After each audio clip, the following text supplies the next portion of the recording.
In this module, we are going to discuss drawbacks of cloud computing. اس سے پہلے ہم quickly review کرتے ہیں کہ کلاؤڈ کمپیوٹنگ ہوتا کیا ہے. Now, cloud computing is basically a software service that is provided to you by a service provider over the internet, and they charge you for using the system. It could be on monthly basis or it could be on a yearly basis. And companies can lease the cloud computing services to save money by replacing their purchased software. تو آپ کو additional soft where اپنی company میں install maintain کرنے کی ضرورت نہیں ہے. آپ صرف اس سروس پرووائڈر سے کنیکٹ کریں گے اور اس سے اس سروسز کو یوز کرنے کے پیسے دیں گے. جہاں بینیفٹس ہیں کافی کلاؤڈ کمپیوٹنگ کے، اس کے ساتھ ساتھ there are some drawbacks of cloud computing. اس کو ذرا ہم ریویو کرتے ہیں. The first drawback is data security. اگر آپ کی کمپنی میں بہت امپورٹنٹ ڈیٹا ہے جو آپ نے اسٹور کرنا ہے اور اس کو میک شور آپ نے کرنا ہے کہ وہ سیکیور ہے. اگر آپ ایک سروس پرووائڈر یوز کر رہے ہیں اوور دی انٹرنیٹ تو there might be a chances کہ وہ ڈیٹا اتنا سیکیور نہ رہ سکے.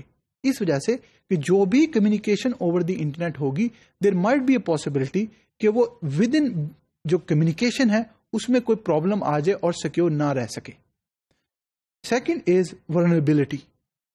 All the data which is transported over the internet is vulnerable.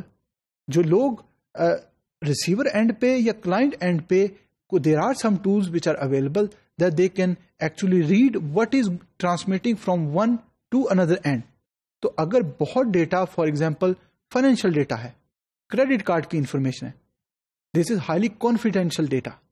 اگر between the client and the service provider کسی نے بیچ میں اس ڈیٹا کو ریڈ کر لیا یا اس کو پتہ لگ گیا تو ڈیفینیٹلی کلائنٹ سائڈ پہ بھی کافی زیادہ لاس ہوگا اور سروس پرووائڈر سائڈ کے اوپر بھی کافی زیادہ اس کی امپلیکیشن ہوگی. اس کے ساتھ ساتھ another drawback is possible conflict of interest.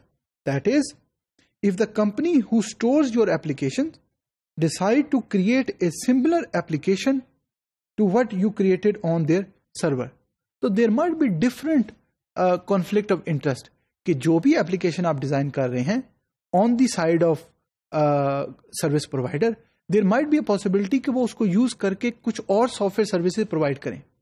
اگر آپ کی وہ اپلیکیشن بہت اسپیشلائزڈ ہے، کمپلیکس ہے اور آپ نہیں چاہتے کہ وہ اپلیکیشن کوئی اور کمپنی یوز کر سکے تو you might go into a conflict of interest. تو you have to make sure کہ جو کمپنی کے آبجیکٹیوز ہیں اور جو سروس پرووائڈر کے آبجیکٹیو ہیں ان میں کوئی کلیش نہ آئے. Another drawback is it is not suited for highly competitive industries like biotech, where intellectual property cannot be protected easily.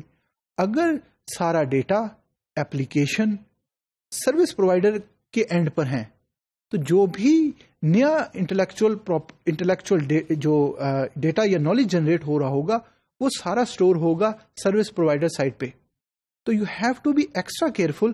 For example اگر کوئی ایسا فارمولا ہے، کیمیکل فارمولا جس سے کوئی میڈیسن بن رہی ہے اور وہ سارا ڈیٹا اس کی ساری انفارمیشن سروس پرووائڈر کے سرور پہ موجود ہے and companies they do not have access to the service provider, تو اگر اس اینڈ پہ کوئی سیکورٹی ریزنس کی وجہ سے اگر وہ انفارمیشن مارکیٹ میں چلی جاتی ہے تو definitely company who has created that they will be losing competitive edge. So you have to make sure کہ while you're going to use the cloud computing architecture, you know the benefit as well as the drawbacks تاکہ آپ بہتر decision making کریں while you are going to implement the ERP in your organization.